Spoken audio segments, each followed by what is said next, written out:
고금리에 이제 고생을 하면서 시달리시는 분들은 이제 그 소리를 들으면 이제 혹할 수 있어요. 실제로 돈이 막 들어와요. 또 300만 원, 500만 원, 1000만 원, 2000만 원 막 들어오죠.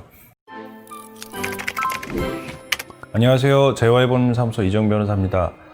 오늘 소개해드릴 영상은요, 그 보이스피싱에 나도 모르게 이제 연루되는 이제 그런 경우에 대해서 좀 설명을 드리려고 합니다. 이제 첫 번째 유형은 이제 탈세 협조해라, 이제 이런 취지로 고수익 알바를 미끼로 접근합니다. 무슨 말이냐면 이제 인터넷 같은 데 올리는 거죠. 고수익 알바 구함, 이제 이렇게 올리는 거예요. 그러면 여기 뭐지 하고 가서 접속을 하고 이제 연락이 되게 되죠. 그러면 저쪽 이제 그 보이스피싱 단체 조직에서는 뭐라고 얘기를 하냐면, 우리가 뭐 주류 회사다, 주류 회사인데 업체로부터 돈을 받아야 되는데 세금이 많이 나오니까 네 통장을 좀 대신 쓰자.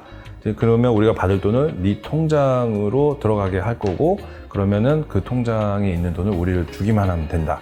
그러면 그 전달되는 금액의 뭐 1% 내지는 뭐 건당 10만 원 우리가 수수료로 주겠다. 이제 이렇게 꼬시는 거죠. 그러면 고수익 알바를 하겠다라고 지원했던 사람들 입장에서는 뭐 별로 어려운 것도 아닌데 진짜로 이게 고수익 알바구나 생각하고 이제 덥석 이제 일을 시작하게 되는 경우들이 있습니다. 그리고 그러면 실제로 통장에 돈이 갑자기 막 500만 원, 뭐 1000만 원, 3000만 원 막 돈이 막 들어오는 거예요.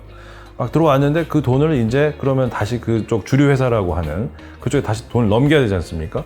돈이 넘어가게 되면 거의 수수료 빼고 넘기는 거죠. 뭐 1억이 들어갔으면 1%에서는 100만 원 빼고 이제 9,900만 원 이제 송금을 하게 되는데, 이게 이제 알고 봤더니 이제 보이스피싱에 연루가 된 거죠.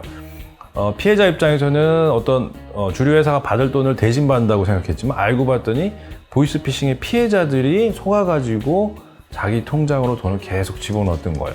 자기는 그것도 모르고 그 돈을 빼가지고 고스란히 이제 보이스피싱 조직에다가 전달을 해준 거고. 이제 이렇게 되면서 인출책으로 연루가 되는 경우가 이제 큰 유형이 하나 있고, 또 한 가지 유형은 이게 제일 많은 것 같은데, 저희가 저도 그런 문자를 많이 받는데요. 대부분의 사람들이 이제 대출을 받고 살지 않습니까? 대출 이자가 현재 이자보다 훨씬 더 싸게 저금리로 대환을 해주겠다라고 하면서 뭐 농협이다, 뭐 시티은행이다, 뭐 이제 이러면서 각각 진짜 금융기관의 이름을 대면서 이제 문자 같은 게 스팸 문자처럼 많이 오죠. 그러면 이제 실제로 막 고금리 때문에 뭐 캐피탈이라든지 여러 가지 이제 대부업체라든지 고금리에 이제 고생을 하면서 시달리시는 분들은 이제 그 소리를 들으면 이제 혹할 수 있어요. 그래서 그쪽에다 이제 연락을 하는 거죠. 그러면 그쪽 이제 가해자죠. 보이스피싱 이제 조직원이 이 피해자한테 그렇게 얘기를 합니다. 저희 은행하고 거래를 하신 적이 있습니까? 그러면 이제 피해자 입장에서 없는데요. 그러면은 금리를 낮추려면 저희 은행하고 거래 실적을 많이 만들으셔야 됩니다. 그래야 금리를 뭐 4%, 3%, 2%까지 낮출 수 있습니다. 이제 이렇게 얘기를 해요. 그러면 이쪽 이제 피해자 입장에서 그러면 그동안에 거래 실적이 없었는데 어떻게 해야 됩니까? 이제 이렇게 물어보겠죠. 그럼 이제 보이스피싱원이 그렇게 얘기를 해요. 그러면 거래 실적을 우리가 허위로라도 일단 만들어야 되니까 당신 통장에다 돈을 막 넣겠다.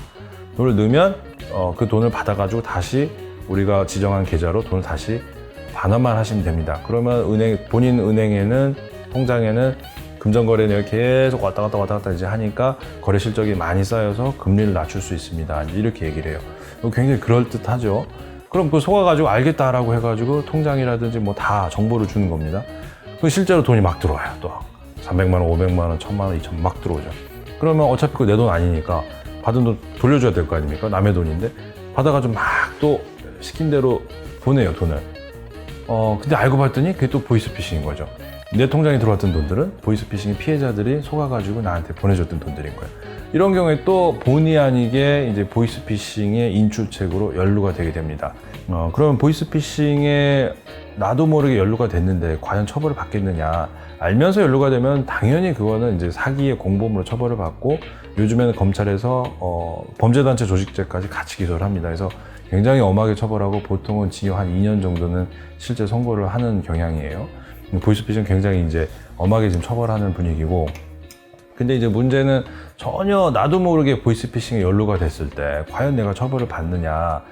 어떤 경우에 처벌을 받게 되냐면 내가 어떤 통장이라든지 그 인출 관련된 비밀번호, 아이디 이런 거 패스워드 다 가르쳐 준 경우, 그러니까 쉽게 얘기하면 상대방이 내 통장을 마음대로 막 쓸 수 있게 만들어주는 경우에는 전자금융거래법 위반으로 처벌을 받을 수가 있어요.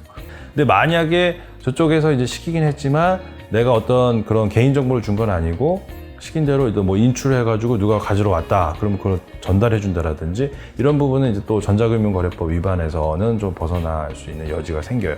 물론 이제 그런 부분에 연루가 되면 이제 또 수개월 동안 피의자 신분으로 조사를 받아야 되고 굉장히 이제 힘들어지는 상황이 오죠. 우여곡절을 겪고 해가지고 이제 무혐의가 나오시는 분들도 있지만 굉장히 많은 고생을 하게 됩니다. 그래서 이 영상을 보신 분들은 이제 그런 사건들에 이제 현혹되지 않으셨으면 좋겠습니다. 예, 오늘 얘기는 여기까지입니다. 감사합니다.